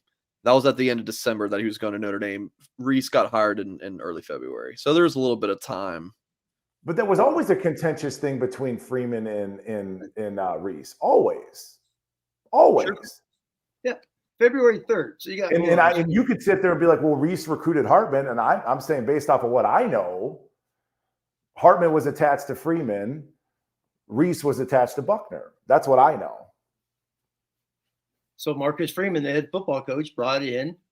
Yeah, but Tim, you can't shift it to like this, that, and the other thing. To me, as I always said, Hartman was never going to the NFL. Hartman's not going to get drafted. The narrative was, well, he's doing this to increase his draft stock and playing a pro-style offense, blah, blah, blah, blah, blah. Hartman ain't getting drafted. Hartman made some money and built his brand, and good on him.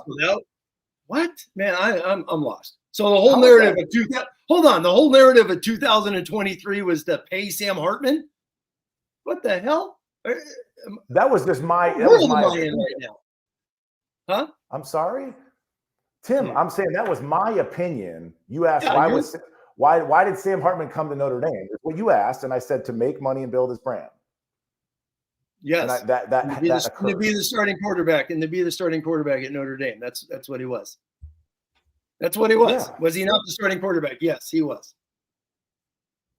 No, I'm not arguing that he wasn't. Exactly.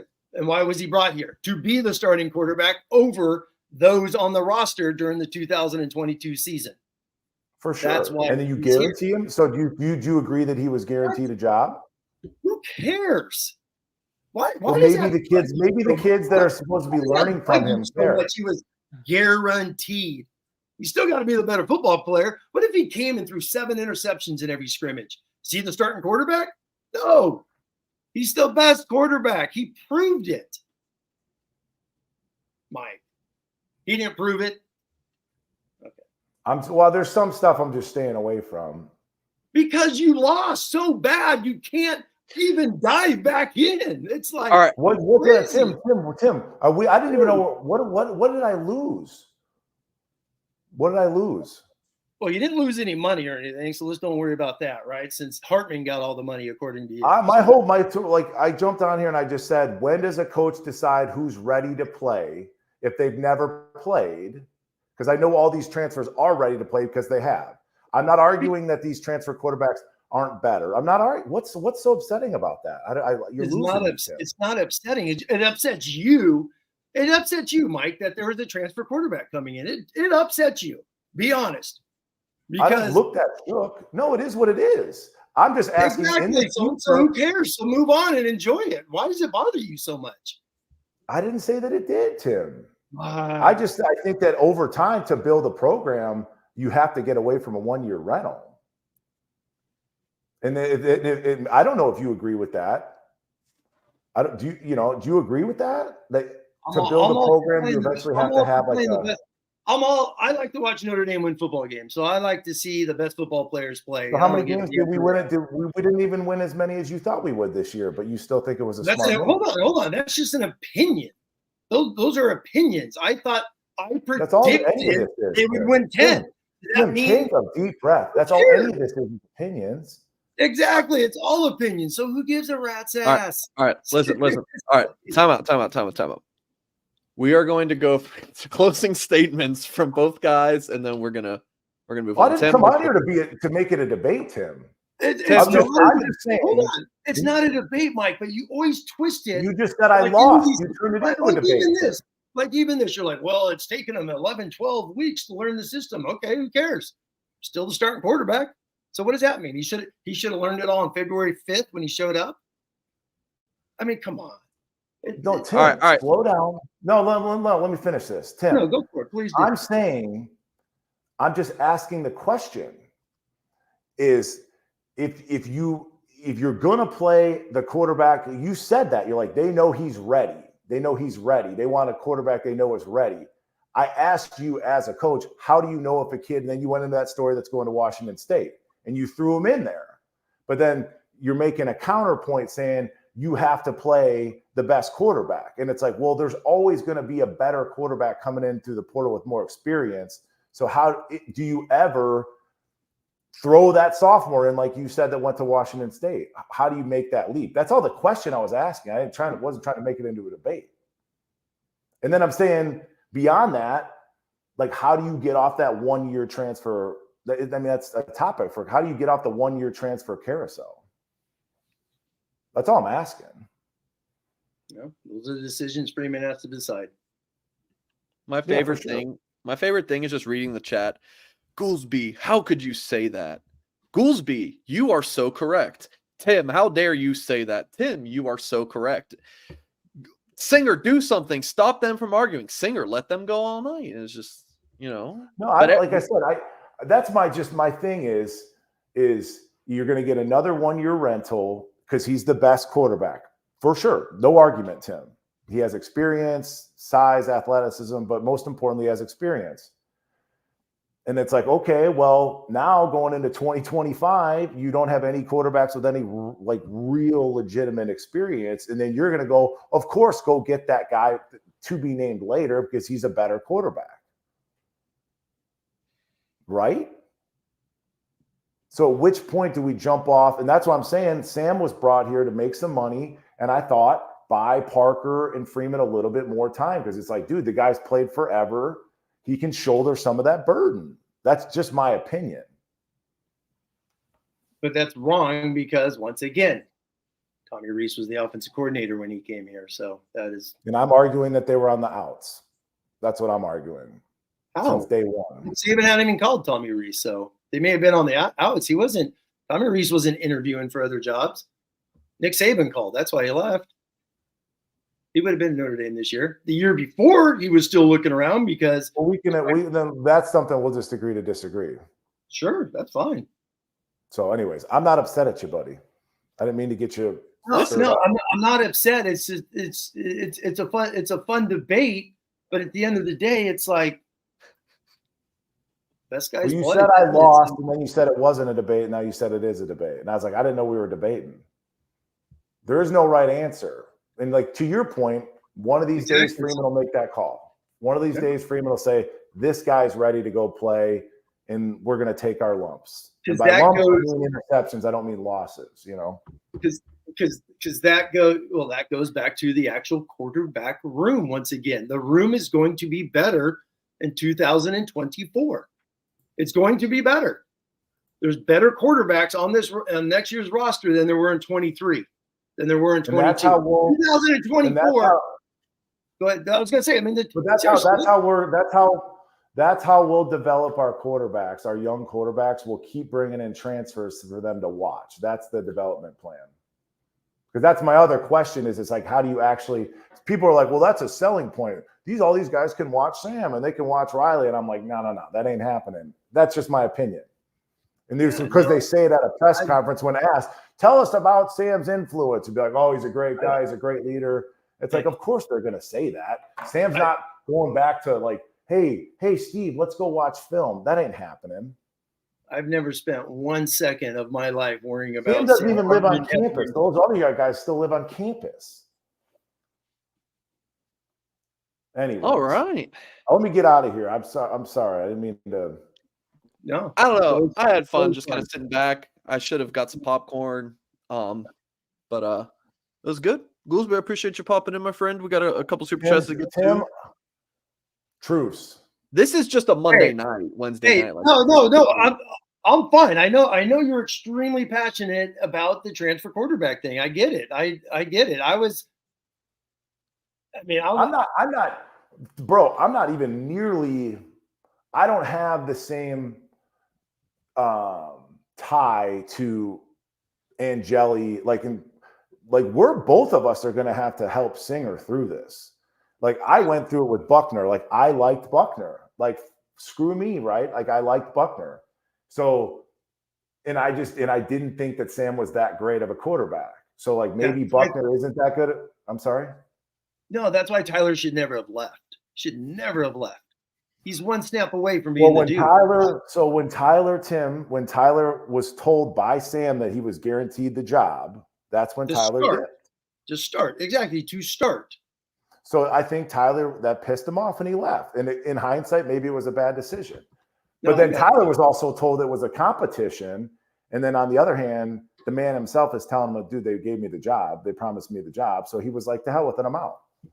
So that's all hindsight. I'm just saying going forward, I don't really have an emotional tie to this particular scenario. I did like Tyler. I was very optimistic about Tyler.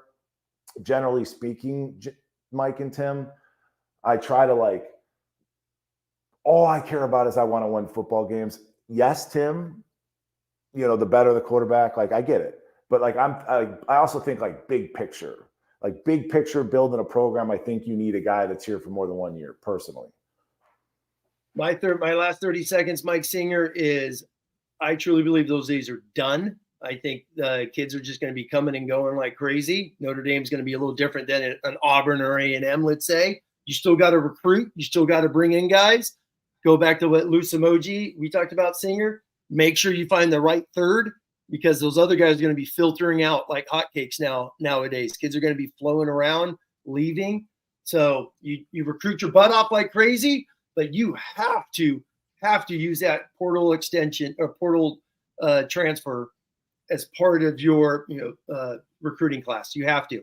That's just an extension of the recruiting class for now on until we're done. Yeah, it is, but you also would like to have a quarterback start for multiple years. To Goolsby's point, then have one on the roster that's ready to do that. Hyde's point, that exactly. So Tim, I think you guys are kind of Tim, right. Real quick, Singer, you just said, then have one on the roster that's ready to do that. And this is the question I asked 30 minutes ago. How do you know when that young quarterback that's been in the room, how do you know when they're ready? You think the coaches would know that from what they see in practice, right? Yeah. Have they seen Riley Leonard in practice? Have they seen Sam Hartman in practice? No, they're going with experience. Yeah.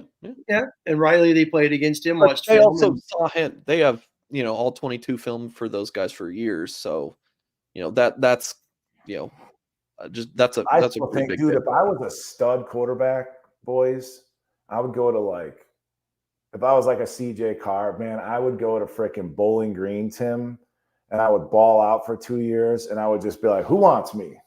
Pay up, suckers. And I would transfer to a Notre Dame type program, and then I go to the league. I would game the system. Guarantee you that's going to happen. That's basically what Travis Hunter was trying to do, right? Jackson State. Well, it's like basketball players would go over and play like in China for a year and then go into the NBA. Yeah, sure.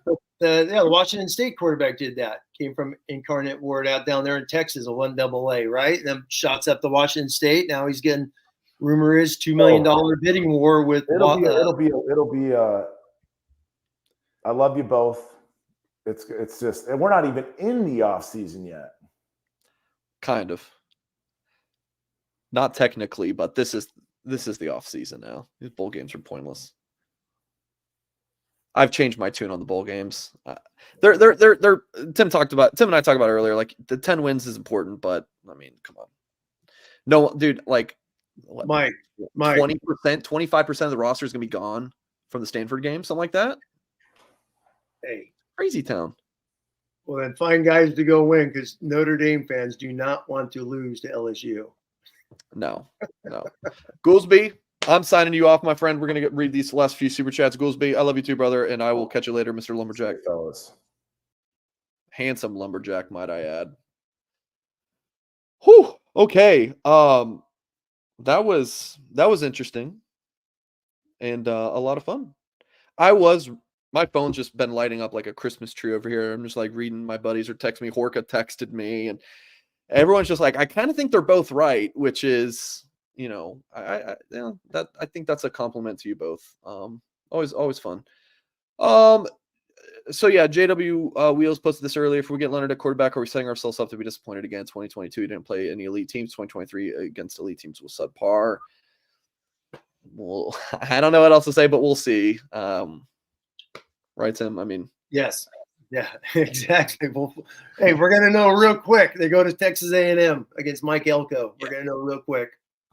Yeah. So Brian Kelly's accent earlier touched on this. Is it true Leonard only has 1 year left? Yeah. So On3 is listing him as a junior. I think we're just like for years now, we're just like, what is a junior anymore? Like do you have 4 more years of eligibility as a junior? Like, who the hell knows him? But we're coming back to reality with these 29. I think Notre Dame's 2019 recruiting class, after the season's gone, I think everyone's gone. Maybe like a Kaiser comes back, right? That would be, he was 2019. Yeah. So we'll see. But yeah, he's listed as a junior because he is a junior. This is his 3rd year. He was in he's in Buckner's year, right? So he played as a freshman, sophomore, junior. You only get to play 4 years unless you have some, the COVID year or a medical redshirt or whatever. So this upcoming year would be his last. And the irony could be that he could end up at Auburn. He could end up at Auburn. Then it was, we talked about a lot of Riley Leonard for no reason. But I do think that he ends up at Notre Dame. I queued this up from earlier from Mendoza. They said, does the Stucky firing affect recruiting? I think Cam Williams and Saldate both came out and publicly reassured their commitment to Notre Dame. Yes, they did. They sent me messages as well. Micah Gilbert, I'm told, is locked in. So I think Notre Dame will be okay. 24 receiver recruiting. Wicked Bronco Productions sent these about an hour ago. I am very sorry that we did not get to these with these guys on air, or with Goolsby and Tim, but I just really did not want to break up the flow. And I think we kind of answered some of these anyways, but I'll read your super chat. So he says, so Riley Leonard followed Jafari Harvey and Mitchell, the receivers from FIU on Instagram. I know YouTube chat's been going crazy telling us about who Riley Leonard is following on Instagram. That is fantastic. If you guys were in my line of work, you would not base a whole lot on what someone is going to do according to Instagram follows. But as I like to say, it's a data point, so very interesting. He says, they're all coming to Notre Dame, confirmed, LOL. I got to know Goolsby's thoughts on Leonard and what he brings. That RPO is going to be killer. So, yeah, I think Goolsby kind of was like, he wants to dive into it more. And I do want to say, I would love nothing more. I was going to say, go back to the beginning when he came on. He had some really good things to say about Riley. Yeah, I would love to pop on footage and whatnot, but YouTube, unfortunately, we would get a copyright strike and we wouldn't be able to, make any money on the shows, which is kind of the point. And we don't really want to be stealing other people's content as well. I know that's a huge thing on Twitter. Everyone loves to steal each other's content, but you're not really allowed to do that on YouTube, and that's not my thing anyways. So appreciate the 20 Wicked Bronco, and he also has a $10 here. He said, I honestly wish we would have got a QB depth, if anything, and roll with Carr or Minchie. Now with Riley and Steve transfers, you're in the same position again next year, another transfer for 2025. See, this is where this is where I'm in disagreement. It's going back to just my personal opinion on the actual depth, the actual quarterback play, the actual guys in that room. There's some darn good quarterbacks. They're darn good quarterbacks. Some of them, is gonna impress. Singer's gonna get a text one day and be like, okay, so and so starting to shine. The scrimmages, this is what those coaches do. These guys do this stuff every single darn day of their life. So it's all about film, prep, all those things, scrimmages, practice. I know we always laugh with Iverson in practice, but those things do matter, man. If you're a quarterback and you're going out there tearing it up at practice, you're going to be ready to go. Obviously, games are a different animal, but Steve Angeli got his 5 or 6 games in, 5 games, whatever it is this year. Those things are going to matter. Those things are going to help Steve in the spring. He got a lot of experience. They are going to help. Yeah. I don't get the point of bringing in a transfer just for depth at quarterback. Yeah. Why would I be like, I can get an A quarterback or a B, but I'm going to go get a C or a D just because, I don't know, man. I think you bring in the best. And Freeman even talked about this Monday because remember, I've been kind of calling BS on the whole we want 4 scholarship quarterbacks thing. He explained his thought. I'm very glad he did. He was like, it's not about 4, it's really about 3. Because if one of those guys leaves, now you have 3. So if that's the case, then and if Steve goes, then he goes. I think he stays for this upcoming season. And then for 2020, gosh, what year? 5, then it's Carr Minchie. Notre Dame does not want to keep going to the portal. No. They do not want to be doing this every year. I remember, Tim, I threw out I threw out that quarterback U thing. Remember I threw that on the show and I was like, what if this is Notre Dame? They should get the best guy every year. And I talked to a Notre Dame source about this. I said this on the show. This was about 2 months ago. Yeah. I remember that. And I brought this up to my source. I was like, hey, well-connected figure. And I was like, what do you think about this? And like, no, that's not what Marcus Freeman wants to do. They don't want to do that. They want to develop from within. But if you have to go to the portal, then you've got to go to the portal. So Wicked Bronco Production, yeah. It's numbers, man. It's numbers. It's a numbers. And then Michael with the $2 super chat says Hartman was recruited by Reese. He was. And then Thomas Alexander with the 99-cent super sticker. Thomas, I really appreciate you as well. So Tim, I was not expecting to go an hour 45, but we do not have to record another video after this for our Friday show or our Friday video, because we do not have a game Saturday. So you have any nice plans Saturday, getting one off? Because you've been busy every Saturday, whether it's between your own coaching or Notre Dame. Life. Exactly. No. Saturdays. You get the conference championship games Friday night, the Pac-12, the last one. No more West Coast championship football, so I'm going to enjoy the heck out of that one on Friday night. It's going to be awesome. And then Saturday, let's just hurry up and get to the SEC championship game. I can't wait to see those two guys go at it. So it'll be fun. Tonight was awesome. I'm glad Mike came on. Fun chat, and went back and forth, which is fun. It's like it's enjoyable. It's exciting. Enjoyable as in we're just talking, and hopefully people, whether they like it or not, who knows, we're just throwing our opinions out, having fun. Got a couple opinionated guys. I love talking to Mike Goolsby. He's an awesome dude. Yeah. All that. Seriously. I'm a huge Notre Dame fan. I'm sitting here arguing with a freaking team captain at Notre Dame. I love it. You're welcome. I love it as in it's cool to interact with someone like Mike Goolsby. I love his takes because he does say a lot of good things. There's no doubt about it. And you know what he's saying and where he's coming from, all those things. I enjoy it. At the end of the day, we want to see Notre Dame win some damn football games. And this year was a frustrating year. Yeah. I will say, if I had any weird faces, or I'm kind of reacting to the chat because I'm like, it's just so freaking funny. Like I said, Tim is so wrong. He's an imbecile. And it's like, Tim is right. It's like everyone is, Mike needs to go back and read the comments when he came on. Someone had some good lumberjack ones. He was outside chopping wood with that flannel. Yeah, it's cold in Nebraska, so it's cold. There's one kid who has been commenting on our YouTube channel for years at this point. I don't remember his name. He's in he's in his little picture. He's got a little suit on, blonde kid with glasses on, and he used to comment on every single one of Goolsby shows. Like, Goolsby is truth. Goolsby is truth. Every single video is Goolsby is truth. And you know what he popped on here? I saw it. He said, Hyde is truth. Sorry, Goolsby, or something like that. I'm just over here laughing. It's fun.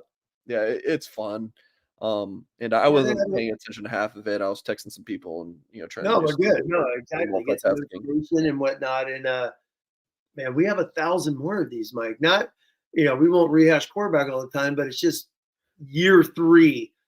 Who else leaves? How does this team build after the bowl game? Who's staying? What's it going to look like? Another coaching change. Is a coach going to the NFL? It is, man, Mike, seriously, because technically we have 2 months of just waiting to see on some coaches, because the NFL goes until that first week of February, Who knows if someone leaves late. So we got a lot of fun shows, a lot of fun dialogue coming up, and looking forward to it. Yeah, so folks, before you get out of here, hit the thumbs up, of course, subscribe to our channel, all that good stuff. If you are new here, please subscribe.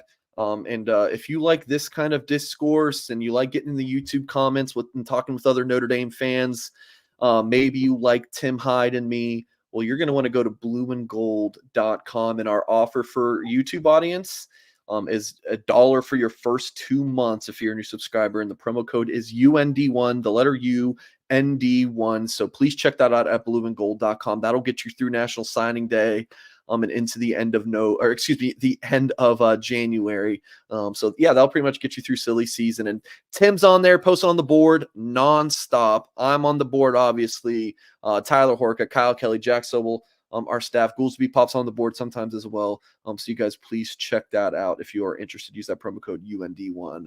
Hope everyone enjoyed tonight's show, whether you agreed with some of the things, you wanted me to stop it an hour ago, whatever it may be. Just hope you guys enjoyed the show. If you missed some of it, replay, watch from the beginning, because we covered a lot of really good stuff. Even if we didn't get to the go-through portal needs, Tim, that was on the docket. But how about this? Quarterback, couple receivers, offensive lineman, defensive lineman. There you go. There's your portal needs.